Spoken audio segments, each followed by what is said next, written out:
अरे आप लोग धूप में क्यों खड़े हैं? आपको पता धूप में ही खड़े खड़े बाबू डकैत को लगवा मार गया था। अरे बाबू सियाना हो गया मेरा बच्चा। चला तू बेटर है। जवानी के जोशो खरोश में करी होगी कोई गलती तूने। कौन है राकेश बेदी जिसने रणवीर तक को धुरंधर मूवी में ओवरशैडो कर दिया? राकेश ने दे दी ऐसी परफॉर्मेंस की रणवीर ने ये तक बोल दिया कि अगर धुरंधर मूवी 1000 करोड़ कमाती है तो 500 करोड़ राकेश बेदी डिजर्व करते हैं। अगर आपने 90s का टीवी या बॉलीवुड मूवीज देखी हैं तो आपने राकेश बेदी को जरूर देखा होगा।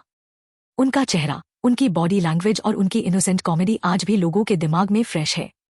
वो उन एक्टर्स में से हैं जो स्क्रीन पर आते ही माहौल हल्का कर देते हैं, बिना किसी ओवर एक्टिंग के, बिना किसी लाउड परफॉर्मेंस के। लेकिन दोस्तों, हर उस इंसान की तरह जो लोगों को हंसाता है, उसकी खुद की जिंदगी में भी एक स्ट्रगल छुपा होता है, और राकेश बेदी की कहानी भी कुछ ऐसी ही है। राकेश बेदी एक सिंपल मिडिल क्लास फैमिली से आते थे।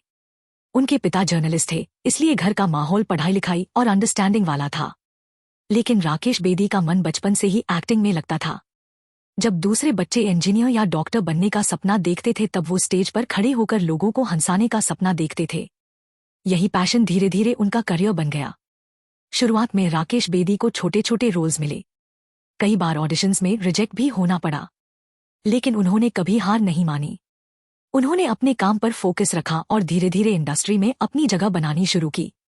उनकी मेहनत रंग लाई जब उन्हें बॉलीवुड में काम मिलने लगा। उनकी पहली बड़ी पहचान बनी फिल्म चश्मे बद्दूर से, जहां उन्होंने एक सिंपल, फनी और इनोसेंट कैरेक्टर निभाया। उनकी एक्टिंग इतनी नेचुरल थी कि ऑडियंस इंस्टेंटली कनेक्ट कर गई। इसके बाद उन्होंने कई फिल्मों में काम किया, जैसे हीरो नंबर 1, आंखें, फिर हेरा फेरी जैसे प्रोजेक्ट्स में उन्होंने छोटे लेकिन यादगार रोल्स निभाए। उनका रोल भले ही छोटा होता था लेकिन इम्पैक्ट हमेशा बड़ा होता था। लेकिन असली फेम उन्हें मिला टीवी से। उस दौर में जब इंडियन टेलीविजन तेजी से ग्रो कर रहा था, राकेश बेदी ने अपने टैलेंट से घर घर में पहचान बना ली। उनका सबसे आइकॉनिक रोल था श्रीमान श्रीमती में पोपटलाल का कैरेक्टर, जिसने उन्हें हर घर का हिस्सा बना दिया। इसके अलावा यस बॉस, ये जो है जिंदगी और जुबान संभाल के जैसे शोज में भी उन्होंने शानदार काम किया। उनकी कॉमेडी लाउड नहीं थी, वो सिंपल एक्सप्रेशंस और टाइमिंग से ही लोगों को हंसा देते थे। 90s और अर्ली 2000 में राकेश बेदी अपने पीक पर थे। वो हर दूसरे शो और फिल्म में नजर आते थे। वो लीड एक्टर नहीं थे लेकिन फिर भी ऑडियंस का अटेंशन खींच लेते थे।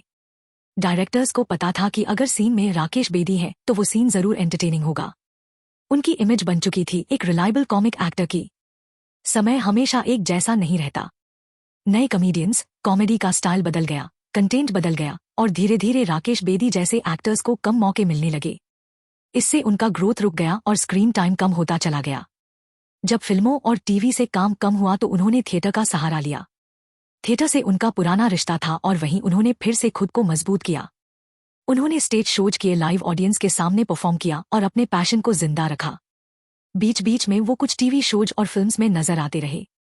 भले ही रोल्स छोटे थे लेकिन उन्होंने हर बार अपनी प्रेजेंस महसूस कराई। हाल ही में उन्होंने धुरंधर 2 में काम किया है।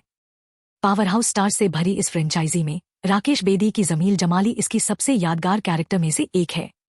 धुरंधर मूवी में जमील को कराची के एक पॉलिटिशियन के तौर पर दिखाया गया है जो पाकिस्तान की पॉलिटिकल मशीनरी में फंसा एक चालाक, मतलबी ऑपरेटर है। एक ऐसी फिल्म जिसमें अक्षय खन्ना, संजय दत्त, अर्जुन रामपाल और रणवीर सिंह जैसे कलाकार थे। हर कोई अपने दम पर स्क्रीन पर छा गया था। बेदी ने पूरे भरोसे के साथ अपनी जगह बनाई। तो ये थी राकेश बेदी की कहानी। अगर आपको वीडियो पसंद आया हो तो वीडियो को लाइक और चैनल को सब्सक्राइब जरूर करिएगा। Thank you.